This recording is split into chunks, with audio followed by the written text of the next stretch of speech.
Que Dieu nous bénisse. Nous disons merci à notre Dieu pour avoir gardé chaque frère, chaque soeur. Depuis hier que nous étions en ces lieux, Dieu nous a gardés. Il nous a fait encore grâce ce soir pour que nous puissions venir l'adorer. Et le nom de notre Seigneur soit béni.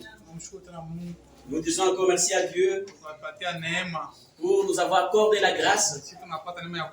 Nous avons cette grâce d'adorer, mais à d'autres endroits, les gens sont en train de fuir la guerre. Ils sont dans des brousses de forêt. Ils sont en train de chercher même le numéro de frères et ceux qui sont à Lubumbashi et qui sont à d'autres endroits. Mais frères, si vous pouvez nous envoyer même quelque chose pour notre survie, ils sont dans la forêt. Nous avons cette grâce ce soir pour venir adorer notre Dieu. Sans plus tarder, veuillez nous lever. Nous lisons notre écriture. Actes des Apôtres, chapitre 9, verset 36. Il y avait à Joppé parmi les disciples une femme nommée Tabitha. C'est signifie Dorcas. Elle faisait beaucoup de bonnes œuvres et de monde. Elle tomba malade en ce temps-là et mourit. Après l'avoir lavée, on la déposa dans une chambre haute. Comme lui de Hébreu de Joppé, les disciples ayant appris que Pierre s'y trouvait, envoyèrent des hommes vers lui pour le prier de venir chez eux sans tarder. Pierre se leva et partit avec ses hommes. Lorsqu'il fut arrivé, on les conduisit dans la chambre haute. Toutes les veuves l'entourèrent en pleurant et lui montrèrent les tuniques et les vêtements que faisait Dorcas pendant qu'il était avec elle. Pierre fit sortir tout le monde, s'est mis à genoux et pria. Puis se tourna vers le corps. Il dit, Tabitha, lève-toi. Elle ouvrit les yeux et ayant vu Pierre, elle s'assit. Il lui donna la main et la fit lever. Il appela ensuite les saints et les veuves et la leur présenta vivante. Cela fit connu de tout Joppé et beaucoup crièrent au Seigneur. Pierre demeura quelque temps à Joppé chez un coroleur nommé Simon.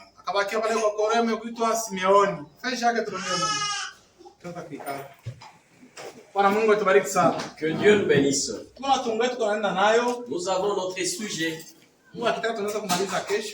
Si Dieu le permet, demain nous pouvons mettre un point à ce sujet. Que Dieu bénisse. Et les dimanches, nous pouvons nous entretenir sur un petit sujet sur base de quel si c'est là, c'est la volonté de Dieu. Dieu bénisse. Les sujets que nous avons dit, quel est votre témoignage? Quand vous lisez les Saintes Écritures, Cette dame, quand elle vivait, elle vivait avec des bonnes œuvres. Au milieu de ses sœurs, au milieu de veuves, au milieu des saints. Mais quand elle était saisie par la maladie, et quand elle était morte, tous ces gens pour qui elle faisait des bonnes œuvres, le veuve et les orphelins, et tous les saints entouraient son corps. Ils savaient comment ça pleurait. Ils étaient venus pleurer pour la mort de Dorcas. Ils ont pleuré pourquoi? Parce que Dorcas avait de bonnes œuvres. Elle avait un bon témoignage. Qu'elle avait au milieu de ses frères. Que Dieu nous bénisse. Hier nous avons dit, mon frère, quand nous venons écouter la parole de Dieu, Dieu nous a envoyé la parole. Et après avoir écouté cette parole, il faudrait que cette parole que nous avons écoutée, et ça soit notre vie. Nous avons lu le message hier. Le prophète a dit des choses qui étaient étranges au message. Ce qui était étrange au message, c'est ce que nous retrouvons dans les églises de message aujourd'hui. De bénisse. Il faudrait, mon frère, ma soeur, chaque fois que nous prenons la parole de Dieu, le jour comme la nuit, que tu veilles sur ta vie. Toutes choses servent. Toutes choses du monde va passer. Il n'y a rien qui va rester éternel. Mais si tu as la vie et tu gagnes Jésus-Christ, il entre dans ton âme, tu deviens heureux. Et quand la prédication est prêchée, même si ça faisait très mal au cœur, et tu ne t'achoppes pas contre la prédication, parce que dans la parole, c'est là qu'il y a la vie. Mais si alors tu t'achoppes, comment pourras-tu avoir la vie? Dieu nous bénisse. Si alors tu écoutes ta parole, même si ça touche à ta vie, quand nous prêchons la parole de Dieu, pendant que nous prêchons ici à la chair, je commence par me prêcher moi-même. Dieu nous bénisse. J'ai dit, je n'ai pas de prédicateur, mais il y a d'autres choses. Là, je me prêche moi-même. Moi-même, je me sens ça ici. Ça me concerne aussi. Et tu prêches ça. C'est la parole de Dieu. Je n'ai pas fait le contour. Mais quand nous avons la parole de Dieu, mon frère, ma soeur, ce qui est important, c'est pas cette parole. Mettre en pratique les jours comme la nuit, et ça soit notre vie. Mais beaucoup de gens aujourd'hui, ils écoutent la parole, il est achoppé, il peut rester à la maison. C'est prédicateur, il a fini le parti. C'est alors que tu apparais à l'église. Ce n'est pas une bonne attitude. Quelqu'un qui se prépare pour le voyage, de quitter ses mondes pour aller au ciel. Voyons d'abord la préparation au monde. Si tu veux quitter ici, tu vas à la Colosie. Est-ce que tu seras dans la salle? Un habit très sale. Et tu vas tu la cuisine et tout droit tu vas sans même te laver, sans changer les habits. Et c'est possible. Dieu nous bénisse. C'est possible. C'est comme ça aussi avec le voyage du ciel. Avant d'aller au ciel, Dieu nous a emmenés dans un chemin de souffrance. Tu te retrouves là, tu dis ici c'est marrant. Dieu a permis que tu puisses passer par ce chemin pour qu'il te façonne de manière à ce que un jour tu vas dire que c'est Dieu. Il est grand. Dieu bénisse. Lisez pour nous le message. Paragraphe 11.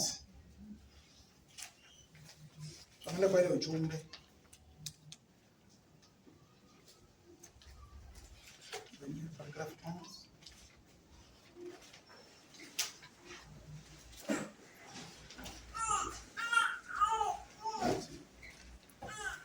Daniel en 1950. Paragraphe 11.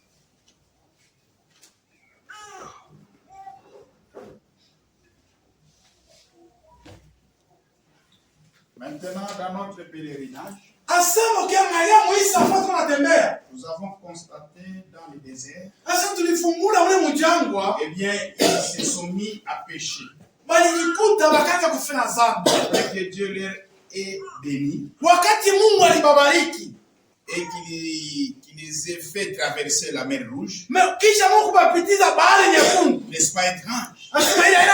C'est pendant les enfants d'Israël, dans leur pèlerinage, Dieu les a conduits d'abord droit dans un piège mortel. Dieu les a conduits dans des pièges qui pouvaient leur amener même à la mort. Dieu les a fait traverser. Après les avoir ils ont commencé à conduit dans le chemin. Il y avait des quelqu'un peut s'examiner. Il dit ici c'est ma mort. Dieu lui bénisse. Tu ne vas pas mourir. Ce chemin dans lesquels tu arrives à la terre. Que tu passes par le chemin de souffrance. Et là tu dis ici c'est ma mort. C'est Dieu qui a permis que tu passes.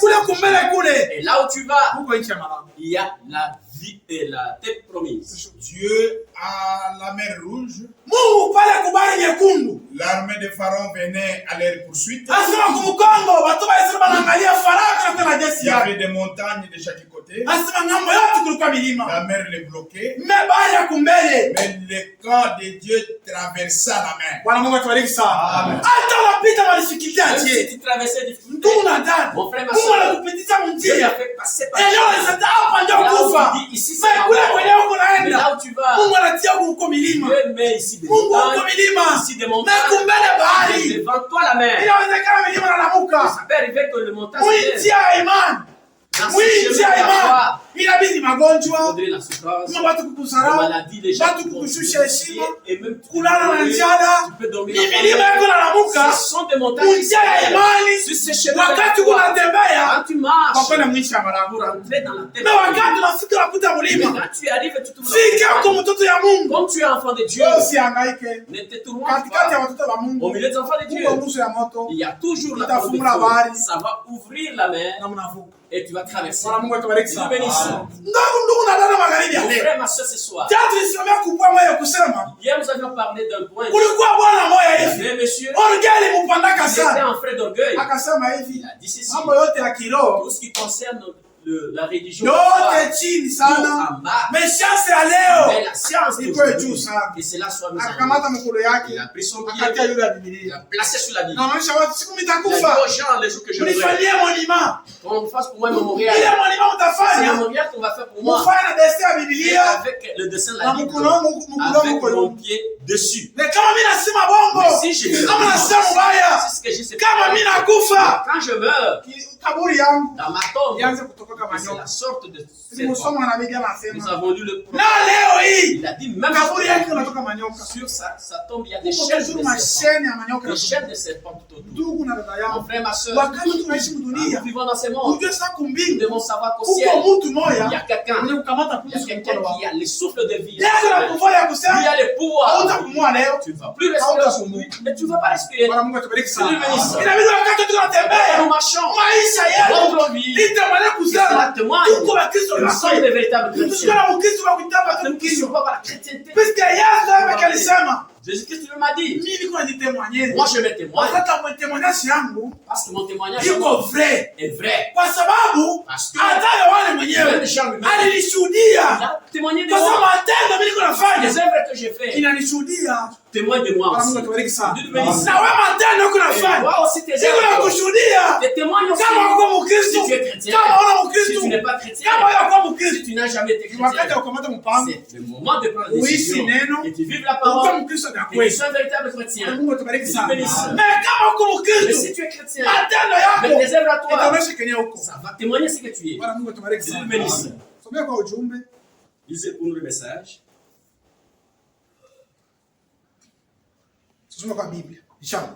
Que nous lisions d'abord la Bible. Jean chapitre 5 verset 32. Chapitre 5 verset 32. Il y avait un autre qui rend témoignage de moi. Et je sais que le témoignage qu'il rend de moi est vrai.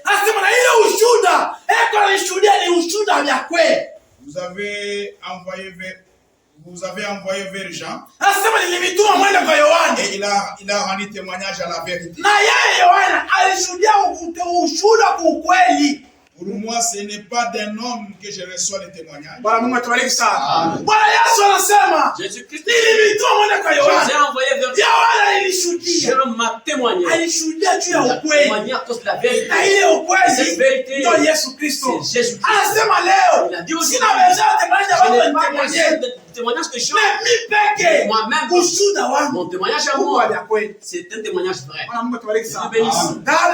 Mon frère, ma soeur, ce soir, ton témoignage à toi, est-il bon ou mauvais?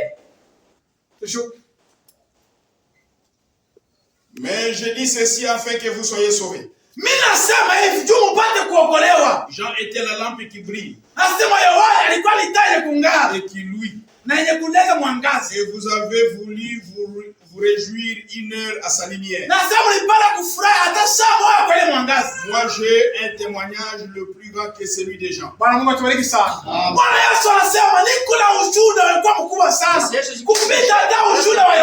Au-delà du témoin des gens, il peut se tenir de dire comme Jésus a dit, mon témoignage est plus grand que celui des gens. C'est s'appeler chrétien. C'est la vie de ces gens. Et c'est là son emploi. Tu ne vas pas t'appeler chrétien. La vie de ces gens ne se trouve pas en toi. Là, c'est un mauvais témoignage. Frère, ma soeur, quand tu marches, tu t'appelles chrétien, j'irai au ciel. Il faudrait que ta vie puisse témoigner ce que tu dis. Parce que mais sa vie a dit, mais Jésus a dit, mes œuvres à moi, témoignage de toi. Mes œuvres de toi. C'est là que tu es chrétienne. Que tes œuvres témoignage de toi. Que tu es véritable chrétien. Venir à l'église, ce n'est pas déjà le Seigneur. Venir à l'église, c'est une bonne chose. Mais quand tu viens à l'église, la parole de Dieu, que tu l'écoutes, rentre à la maison. Mais comme aujourd'hui, tu fais de procher, après avoir écouté la parole, rentre à la maison, que la parole que tu as écoutée, c'est réparé tout ça. Un nouveau chrétien. Mais tu écoutes seulement la parole, et tu rentres à la maison, tu es le même. C'est pas une bonne chose.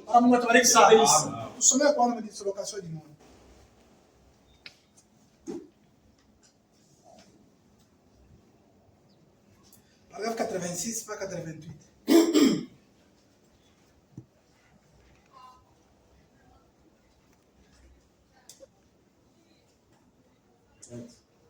Date. En 1960, Les 12 4. de 12 4 1960. Oui, 63. Les 12 Paragraphe. 86, pas 88.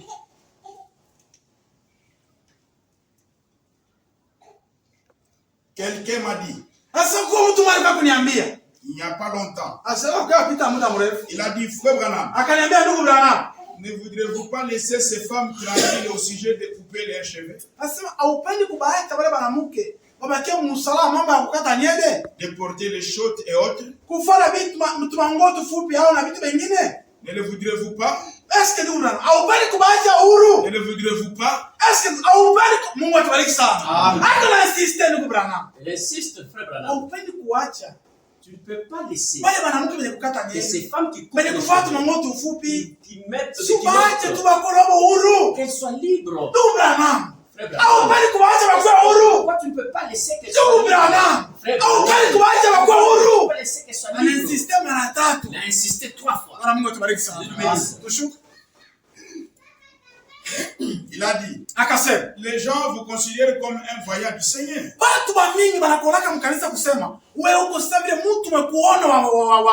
Ne voudrez-vous pas leur dire comment avoir des visions? J'ai dit, comment puis-je leur enseigner l'algèbre alors qu'ils ne connaissent même pas leur ABC?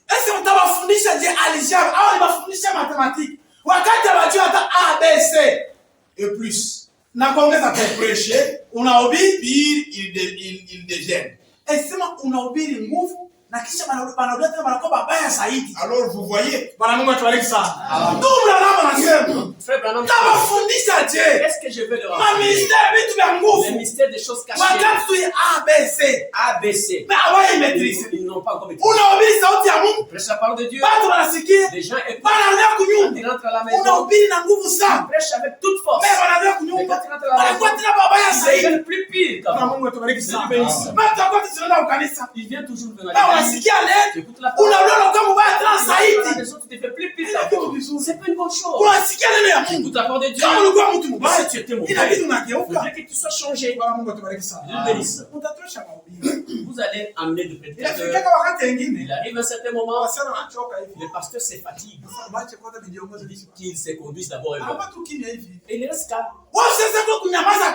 Ne regardez pas son silence à lui. C'est la paix dans ta maison. Ou c'est la paix à ton travail. Pas c'est là. Quand Dieu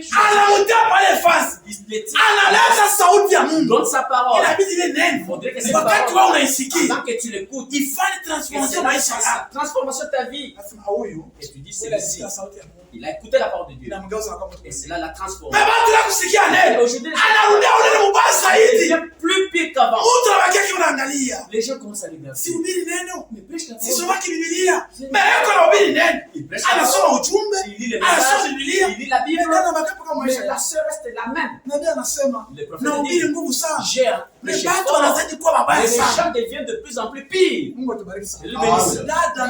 Ma sœur, quand tu écoutes la parole de Dieu, que tu sois plus pur qu'avant. La Bible dit que le péché qui abonde, qui va au-delà, le péché qui abonde, tu peux mourir avant l'âge. Il y a d'autres péchés qui amènent l'homme à la mort. Là où on ne peut même pas permettre qu'on prie pour toi. Le péché qui abonde peut t'amener à la mort avant le temps que mais pourquoi? Parce que tu ne veux pas le mettre en place. Dieu n'aime pas ça. Mais les gens se vendent. Moi je suis sage, moi je suis intelligent, moi je suis ceci. Mais sa vie à lui, vous le regardez, la vie est trop loin de lui. C'est Dieu bénisse.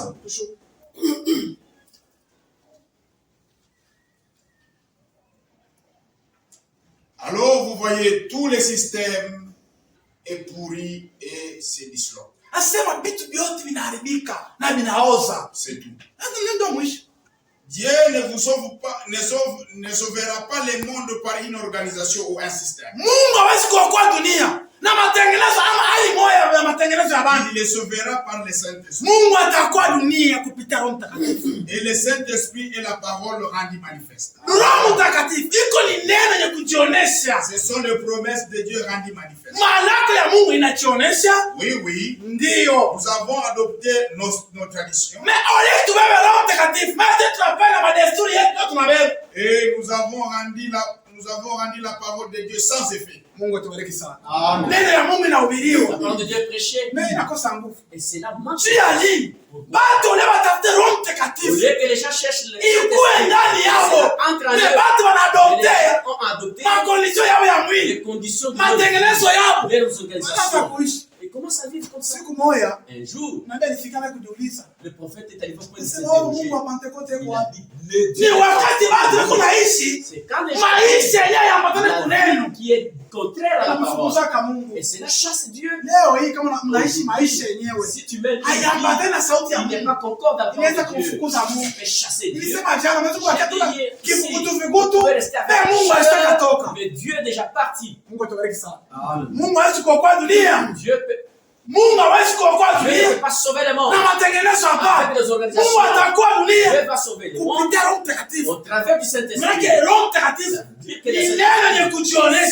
La parole. Mais c'est la parole. Réellement, lui, il y a les organisations. Vous les mettez. Dieu vous laisse. Et Dieu ne peut jamais vous sauver. Entrer dans l'esprit, paragraphe 41b, c'est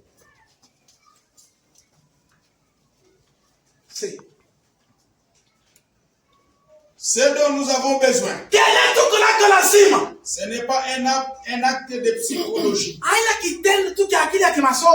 pas des mouvements de théologie, mais nous avons besoin d'une action du Saint-Esprit.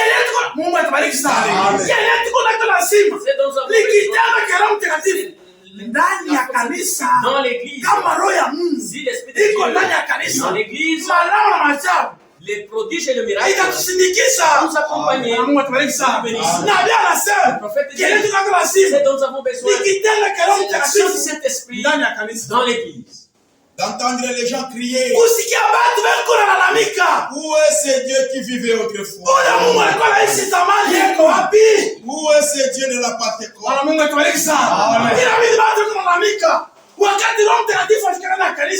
Utasikia watu wanalalamika, wanasema Mungu akupentekote. Eko wapi? Mungu akupentekote. Itafaa wakati wanahubiri nchi. Quand on prêchait la parole, Petro anakwenda tu kuweka. les gens allaient à la chair. Petro anakwenda kuweka. Pierre allait à la chair. Au temple. Il arrive juste à la porte. Il trouve un estropié. Cet estropié-là, la Bible dit, il était assis à côté de la porte. Et cette porte, c'était appelé une bonne porte. C'est ce que dit la Bible. Cet estropié était à côté de la porte. C'était appelé la bonne porte. C'est la bonne porte. À côté de la bonne porte. Mais il n'avait pas la vie. À côté de la porte, la bonne porte, il demandait de la vie. Mais cette porte-là, il n'avait pas besoin. Et cela ne donnait pas la garantie de aller au ciel. C'est vivre la parole de Dieu. Cette parole de Dieu, cette sœur, elle a cru. Et il est arrivé. Nous n'avons l'argent, mais ce que nous avons, au nom de Jésus, lève-toi et marche. Commence à marcher.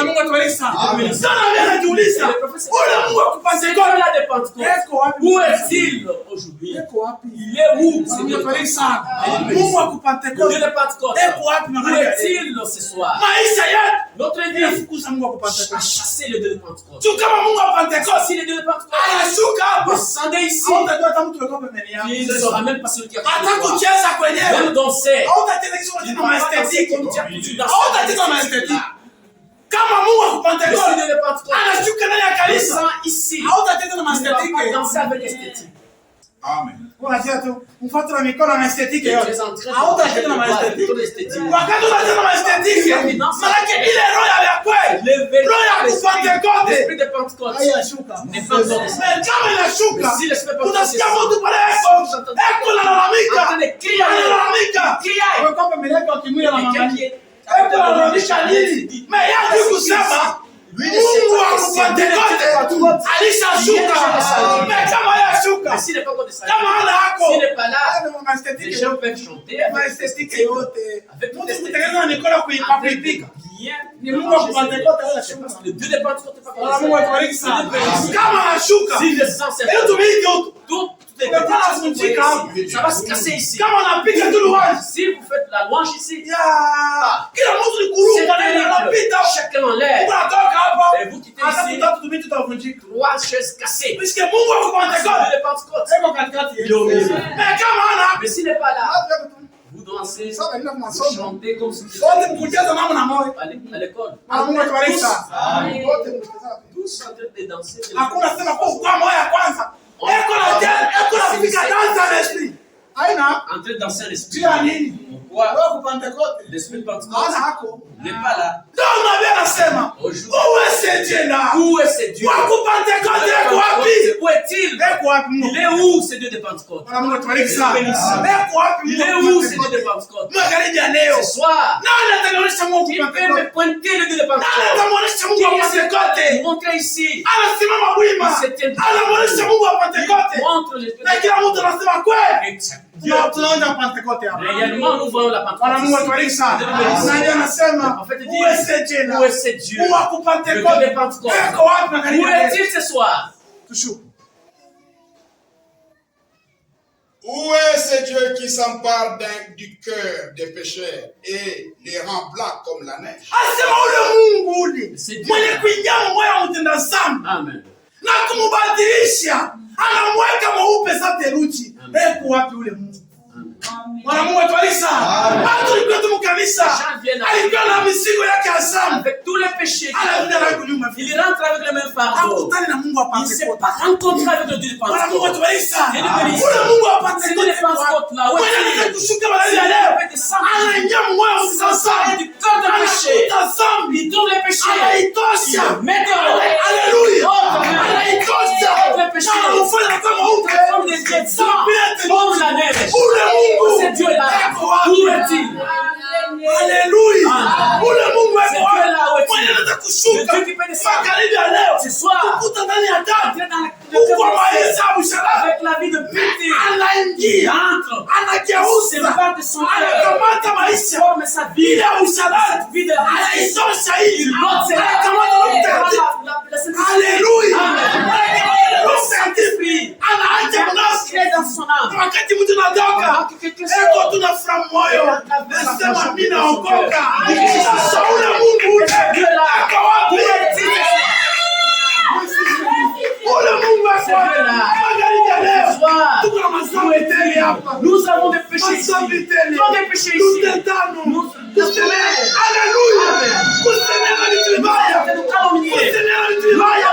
Sombi kwa hapa. Le péché ici. Mais c'est Dieu là. Le Dieu de Pentecôte. Où est-il ce soir? Kushuka magharibi ya leo. Anaingia moyo huu. Qui entre dans les cœurs. Qui était avec le péché. Si c'était le vol. Non, le péché est bon. L'autre est là. Le Saint-Esprit. Eko wapi? Où est-il? Alléluia. Où est-ce Dieu là? Où le Dieu quoi? Le Dieu qui peut transformer le péché. Si nous venons à l'église, nous avons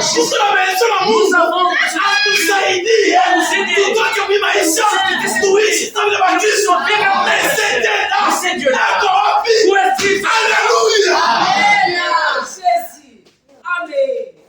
Merci Seigneur. C'est Dieu là. Où est-il?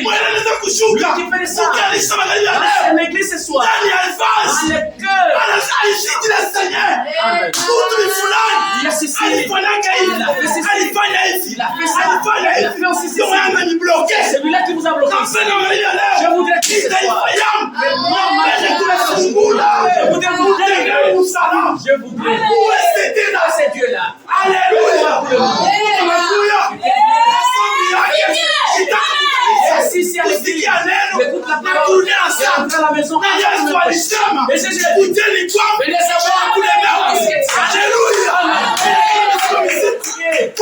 moi, votre Dieu, je vous apporterai les réponses. Où est ce Dieu? Transformer le péché ce soir. Et le faire blanc comme la neige. Où est-il ce Dieu? Alléluia. Amen. Tu prends une prostituée dans la rue. Elle a fait une dame. Alléluia. Le Dieu là où est-il? Aujourd'hui c'est ça. Pour une prostituée. Mal habillée. Cette prostituée transforme. Elle devient une dame. Une femme de la justice.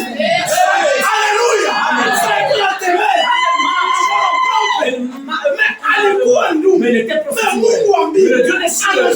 Il est descendu. Il devient une dame. Où est-ce que Dieu là? Alléluia. Amen. Qui peut faire ça? Elle devient la femme de la femme. Et quand elle marche, elle modestie. Qu'est-ce que c'est ton Dieu là? C'est Dieu là. Où est-il? J'ai besoin de ce Dieu. Alléluia. J'ai besoin de ce Dieu là. Même dans mon cœur, il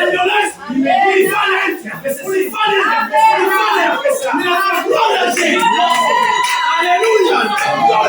c'est ce Dieu là dont nous avons besoin. Ce soir, Dieu va dire pour changer notre vie. Alléluia. Nous avons besoin d'aller au ciel. Mais c'est Dieu là. Où est-il? Une femme. prostituée. Ah, c'est la rue. Avec le rouge aux lèvres. Avec des mèches à la tête qui descendent. Avec une jupette.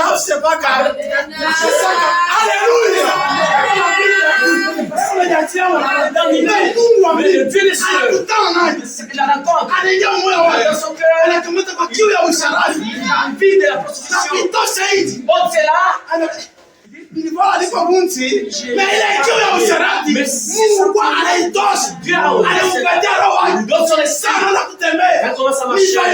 La manière de marcher, ça change. Commence à marcher comme une femme de l'amour. C'est Dieu là. Alléluia. C'est soir. Amen. J'ai besoin de ces besoins. Qui peut les manifester ici? Mon frère, j'ai besoin. Ma soeur, j'ai besoin. Ce soir, il peut nous aider. Alléluia. Nous sortons d'ici. Consolés dans nos âmes. C'est Dieu là où est-il? Qui prend un soulard dans un bar, là, et en fait un prédicateur.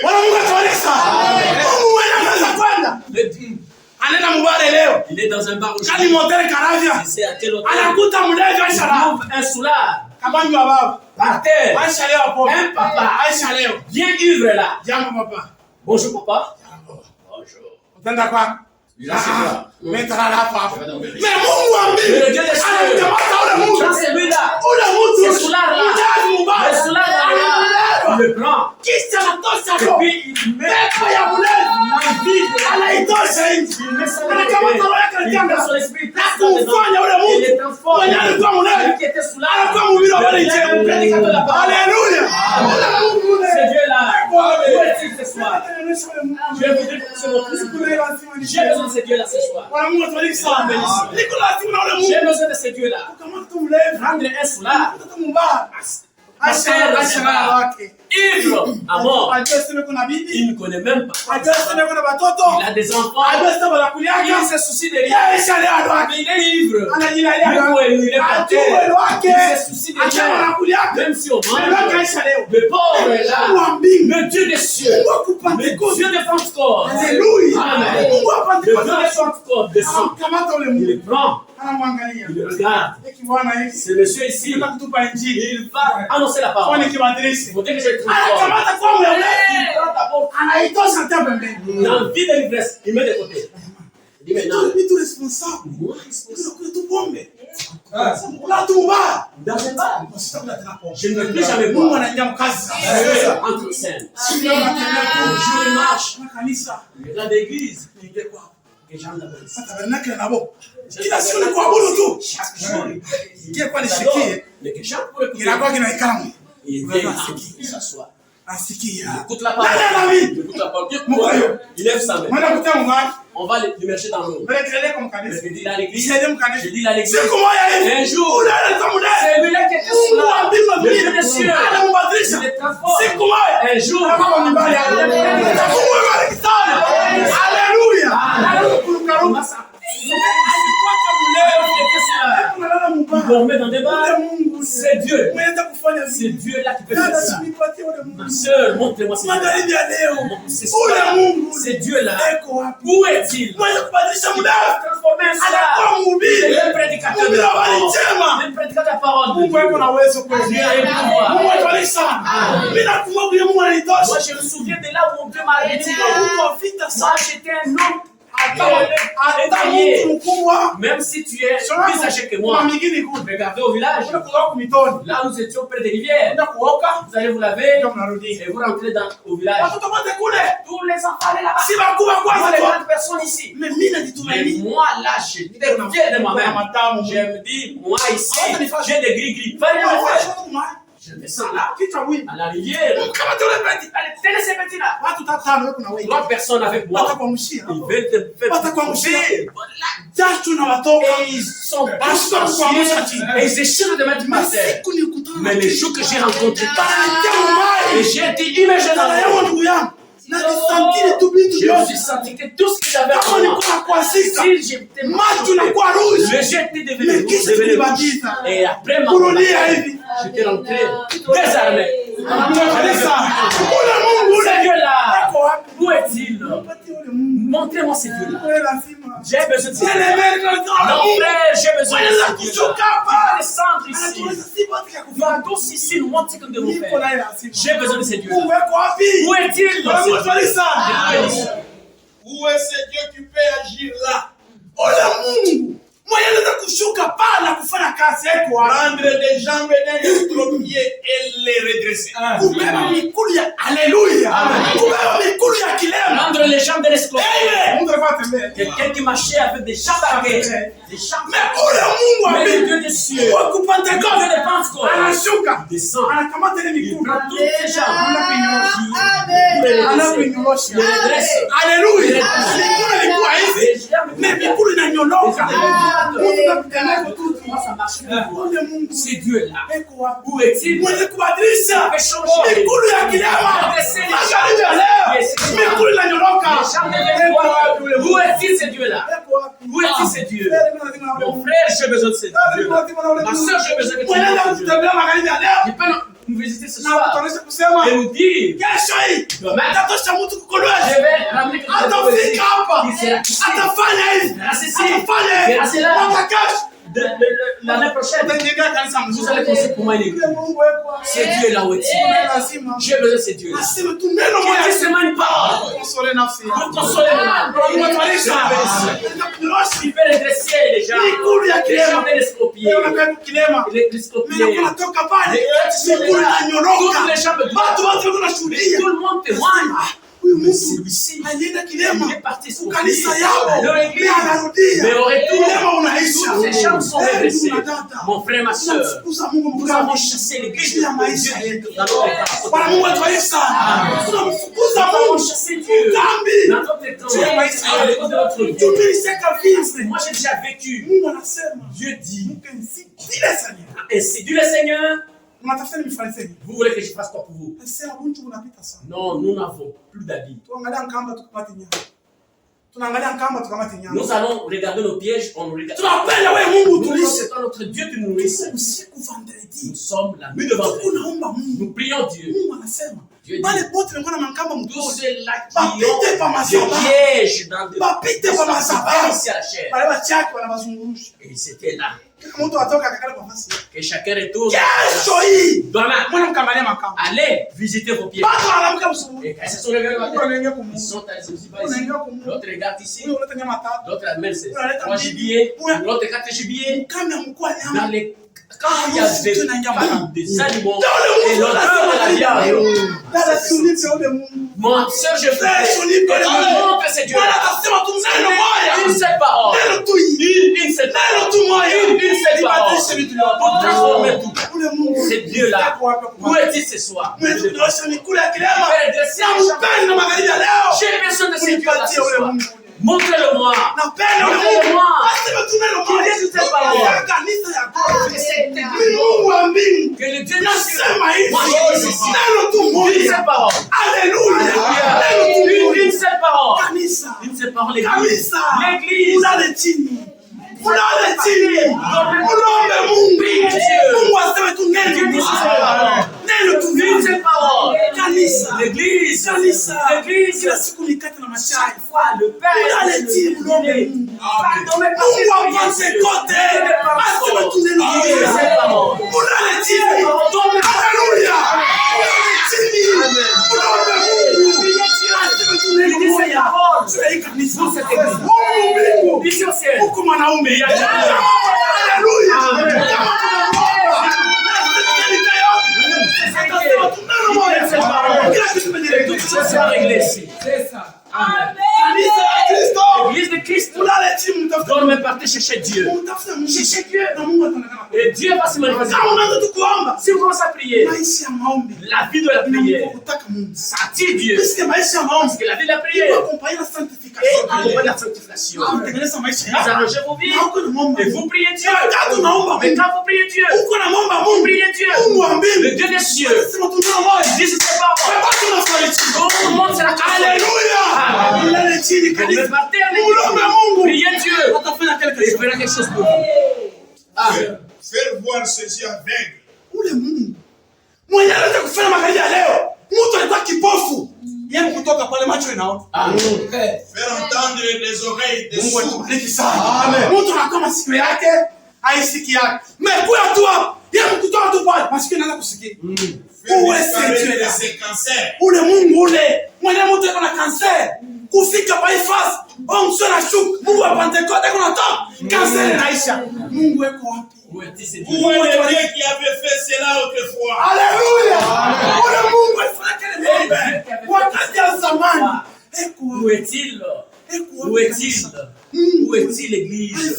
C'est Dieu qui a fait tout ça autrefois. Ce soir, il est où?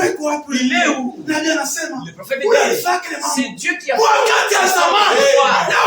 Et ce soir, où est-il?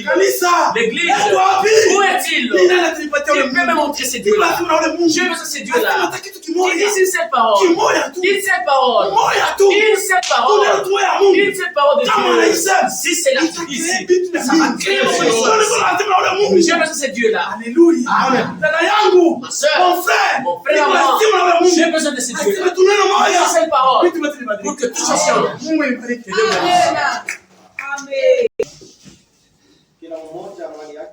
Et nous allons chercher ces dieux-là.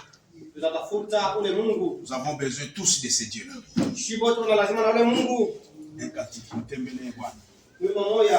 puis nous allons prier.